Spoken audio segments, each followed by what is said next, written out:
بارشیں ایسے اوقات میں اور اتنی مقدار میں بھیجیں گے جس سے ہماری کھیتیوں کو فائدہ ہوگا اور ہمیں نقصان نہیں ہوگا.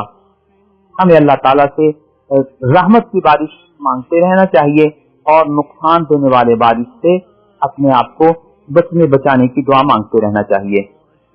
آیت نمبر 54 میں انسان کی تخلیق کے مراحل کا ذکر ہے کہ ہر انسان جب پیدا ہوتا ہے تو کمزور ہوتا ہے، رفتہ رفتہ وہ طاقتور اور جوان ہوتا ہے، پھر وہ کمزوری کی طرف پلٹتا ہے اور اس سے بڑھاپا آ جاتا ہے. تو یہ انسانی تخلیق کے مراحل ہیں. اگر کوئی شخص زندگی کے کسی حصے میں طاقتور ہے تو اسے تکبر اختیار نہیں کرنا چاہیے، اللہ کے حضور عاجزی کرنی چاہیے، اس لیے کہ اس سے بھی کمزوری اور بڑھاپا پھر آ جانا ہے. آیت نمبر 55 میں لوگوں کے بارے میں یہ بتایا گیا کہ قیامت کے دن جب ان سے پوچھا جائے گا کہ تم دنیا میں کتنا رہ کر آئے ہو، تو کہیں گے یوں لگتا ہے کہ جیسے گھڑی بھر ہم رہ کر آئے ہیں. اس دن وہ اللہ کے حضور بہت معذرت کرنے کی کوشش کریں گے، لیکن اللہ فرماتے ہیں کہ معافی اور معذرت کا جو وقت تھا وہ دنیا تھی، وہ گزر گیا، آج تمہاری معذرتیں قابل قبول نہیں ہیں. بسم اللہ الرحمن الرحیم. سورہ لقمان کا آغاز ہے. یہ آیت مکی ہے، 34 آیات سے مشتمل ہے. آیت نمبر 12 میں حضرت لقمان علیہ السلام کا تذکرہ ہے، لہذا اس سورت کا نام ہی سورہ لقمان ہے. اس کی آیت نمبر 6 میں اس بات کا تذکرہ ہے وَمِنَ النَّاسِ مَن يَشْتَرِي لَهْوَ الْحَدِيثِ، کہ جو لوگ ایسی چیزوں کو خریدتے ہیں کہ وہ اللہ کی یاد سے انہیں غافل کر دیتی ہیں، تو اللہ تعالیٰ اس کے لیے ناپسندیدگی کا اظہار فرماتے ہیں. اس آیت کی تشریح میں شعب الایمان بیہقی میں اس بات کا تذکرہ ہے کہ کفار مکہ میں ایک شخص نضر بن حارث تھا. وہ کاروبار کے لیے دوسرے ملکوں کا سفر کرتا. اس نے جب فارس کا سفر کیا تو وہاں سے فارس کی موسیقی سیکھ کر آیا اور آ کر مشرکین مکہ کو سکھائی. اس سے پہلے مشرکین مکہ کو یہاں کے بدوؤں والی موسیقی آتی تھی اور اس نے ان کو فارس کی موسیقی بھی آ کر سکھائی اور وہ اس میں مبتلا ہوئے. دوسرا کام اس نے یہ کیا کہ وہاں کی قصے کہانیوں کی جو کتابیں تھیں وہ خریدی اور یہاں آ کر لوگوں کو یہ کہا کہ یہ نبی اکرم صلی اللہ علیہ وسلم تم کو عاد و ثمود کے قصے اور نوح علیہ السلام کے قصے سناتے ہیں، آؤ میں تمہیں رستم اور دوسرے بادشاہوں کے قصے سناتا ہوں جو فارس کے ہیں. تو وہ لوگ ان قصوں میں پڑ گئے اور کسی حد تک قرآن کریم سے غافل ہونے لگے. دوسرے نمبر پہ وہ فارس سے ایک گلوکارہ لونڈی کو خرید کر لایا اور کہا کہ آؤ اس سے گانے سنا کریں. جو اس نضر بن حارث نے لوگوں کو قرآن کریم سے دور کرنے کے لیے، اللہ تعالیٰ سے دور کرنے کے لیے ان قصے کہانیوں کی کتابوں، موسیقی اور گلوکاری کا سہارا لیا. اسے قرآن کریم نے لہو الحدیث کہا ہے. الادب المفرد کی حدیث نمبر 786 اور 1265 میں ہے. یہ الادب المفرد امام بخاری رحمۃ اللہ علیہ کی کتاب ہے. اس میں حضرت عبداللہ بن عباس رضی اللہ تعالیٰ عنہ اس لہو الحدیث کی تشریح کرتے ہیں الغناء و اشباہہ. اس سے مراد گانا اور اس سے ملتی جلتی چیزیں ہیں. گانا، موسیقی، آلات موسیقی، یہ سب اس میں شامل ہیں. مستدرک حاکم کی حدیث نمبر 3542 میں حضرت عبداللہ بن مسعود رضی اللہ تعالیٰ عنہ سے وَمِنَ النَّاسِ مَن يَشْتَرِي لَهْوَ الْحَدِيثِ کی تشریح میں یہ بات منقول ہے. وہ فرماتے ہیں هُوَ وَاللَّهِ الْغِنَى، بخدا اس سے مراد گانا ہے. واضح رہے کہ موسیقی کے آلات خریدنا، موسیقی سننا، گانے سننا یا ہر ایسی چیز پڑھنا جو اس سے کہانیوں پر مشتمل ہو اور اللہ سے دور کرنے والی ہو، قرآن کریم سے دور کرنے والی ہو،